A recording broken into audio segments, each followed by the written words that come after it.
The movie begins with an empty house where an entity already resides. After observing the house, the entity moves upstairs into a cupboard. When a family comes to visit the house, the entity descends.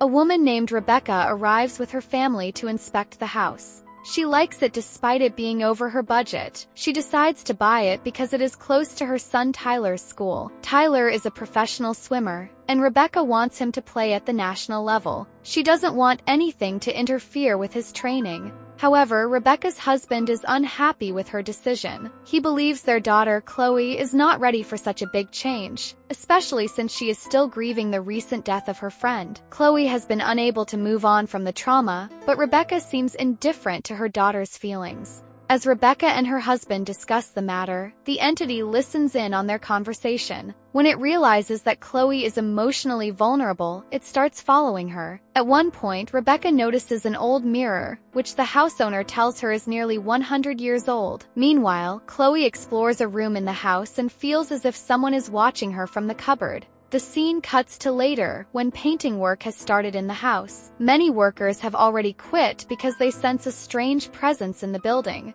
Soon after, Rebecca's family moves into the house. One day, while talking on the phone, Rebecca reveals that she committed fraud at her own company to afford this house. However, she feels no remorse, believing that it was justified for the sake of her loved ones. Meanwhile, Chloe is struggling alone with her grief. One night, as she sleeps, she senses a presence near her. She wakes up suddenly and approaches the cupboard, calling out, "Nadia, is that you?" She believes it is the soul of her deceased friend. However, the entity does not respond. The next day, while studying, Chloe spreads her books across the bed. When she leaves to take a shower, the entity enters the room, looks at a picture of Chloe and her friend Nadia, and then tidies up the scattered books. When Chloe returns and sees everything neatly arranged, she screams in fear. But soon she realizes it must be Nadia's soul helping her. From that moment, she stops being afraid of the presence. Hearing her scream, her father rushes to her room and asks what happened. Chloe lies, saying she just saw a rat. She doesn't want her father to know about the spirit. Later, Chloe's father discusses her condition with Rebecca. He worries that Chloe is not well and that they should be careful since her friend died from a drug overdose.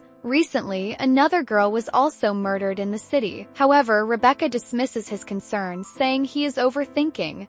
Meanwhile, their son Tyler arrives home with his friend Ryan and introduces him to the family. Ryan immediately finds Chloe attractive, but Tyler warns him not to befriend his sister. Curious about what happens next? Full video is linked in the description.